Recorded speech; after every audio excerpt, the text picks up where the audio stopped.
Well, this spring weather, it's inspiring a lot of people to take their workout outdoors. No surprise, you will probably be working up a sweat. And here with a recipe to help you cool down is today's CI Kitchen sponsor. We have Christie Clinic's registered dietitian, Laura Jacob, back. So we've got a great treat that we're going to be whipping up here in just a moment. But let's kind of talk a little bit about those foods and what we can do to kind of recover after like this tough endurance training that a lot of people are doing to prepare for the marathon. Yeah, so marathoners, people who do other distance endurance activities like cycling or swimming, long distance swimming, actually need to have a recovery meal after they do their training or their event. So it's really important to, we've been talking about carbs like crazy, right? Yes. Carbs again.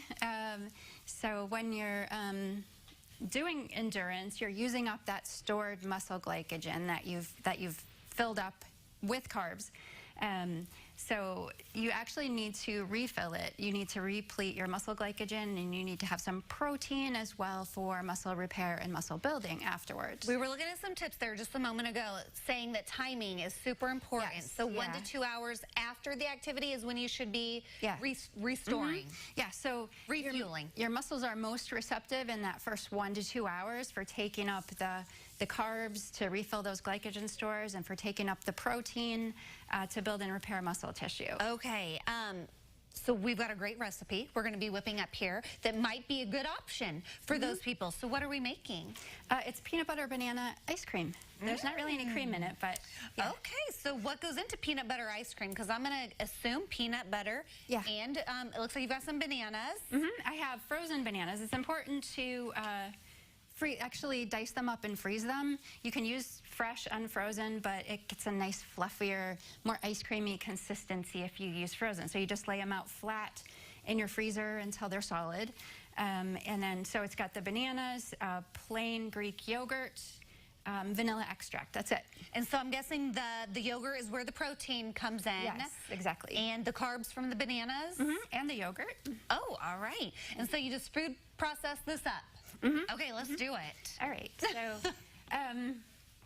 I just need to add the vanilla extract. And you may actually need a little milk depending on how thick your yogurt is that you're using. So we'll see. Mine is pretty thick. I like the skyr type of yogurt. Okay. I just really like that thick consistency. So doesn't look really pretty right now, but it will. You know, it doesn't matter as long as it tastes good. Yeah, it's really, really tasty. And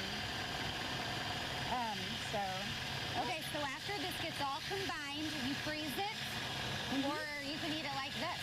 You can eat it like this. You want it like a pudding, I guess? Yeah, it's really like a fluffy, creamy, thick frozen yogurt or soft serve. So this is about the right thickness and smoothness. Okay, well, we're gonna serve this up. We have to, of course, sample a little bit of this peanut butter banana ice cream. And those tips right there we were looking at, I want to talk about those coming up here in just a moment. So stay tuned for that. We'll have all of the recipe information and how you can connect with Christie Clinic at sayliving.tv. All right, now we're going to toss it over to Tim.